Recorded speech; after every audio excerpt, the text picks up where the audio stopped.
மகாவிஷ்ணு கைது செய்யப்பட்டு காவல்துறை விசாரணைக்கு கொண்டு வரப்பட்ட நிலையில் அவரிடம் விசாரணையை காவல்துறை தொடங்கியிருக்கின்றனர். விவரங்களுடன் நம்முடைய சிறப்பு செய்தியாளர் கோகுல், விசாரணை எந்த கட்டத்தில் இருக்கு, எந்தெந்த கோணத்தில் அவரிடம் விசாரணை மேற்கொள்ளப்பட்டு வருது? மகாவிஷ்ணுவை 3 நாள் காவலில் எடுத்து விசாரிப்பதற்கு சைதாப்பேட்டை நீதிமன்றம் அனுமதி அளித்ததை அடுத்து மகாவிஷ்ணுவை சைதாப்பேட்டை போலீசார் காவலில் எடுத்து விசாரணை மேற்கொண்டு வருகிறார்கள். விசாரணைக்காக அவர் திருப்பூர் அழைத்து செல்லப்பட்டிருக்கார்.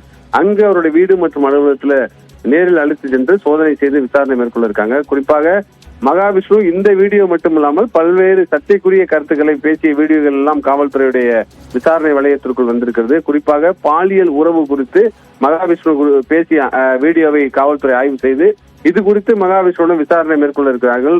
அதே போல பல்வேறு நிகழ்ச்சிகளுக்கு அவர் பணம் வாங்கி கொண்டு இருப்பதாகவும் வெளிநாட்டு பண பரிவர்த்தனை அவருடைய வங்கி கணக்கில் நடந்திருப்பதும் காவல்துறையால் கண்டுபிடிக்கப்பட்டிருக்கிறது. இது குறித்தும் காவல்துறை விசாரணை மேற்கொள்ள இருக்கிறார்கள். ஏற்கனவே போலீஸ் காவலில் எடுத்து விசாரிக்கும் போது நீதிபதியிடம் இந்த கருத்துக்களை முன்வைத்தார்கள். குறிப்பாக பாலியல் உறவு குறித்து அவர் பேசியிருக்கிறார். அது மட்டுமல்லாமல் வெளிநாட்டு பண பரிவர்த்தனை உள்ளிட்ட தகவல் இருப்பதால் அவரை விசாரிக்க வேண்டும் என்று ஏற்கனவே மேஜிஸ்ட்ரேட்டிடம் தெரிவித்திருந்தார்கள். இது குறித்தெல்லாம் தற்பொழுது சைதாப்பேட்டை போலீசார் போலீஸ் காவல்ல மகாவிஷ்ணுல விசாரணையை தொடங்கியிருக்காங்க. உங்களுடைய விரிவான தகவலுக்கு நன்றி கோகுல்.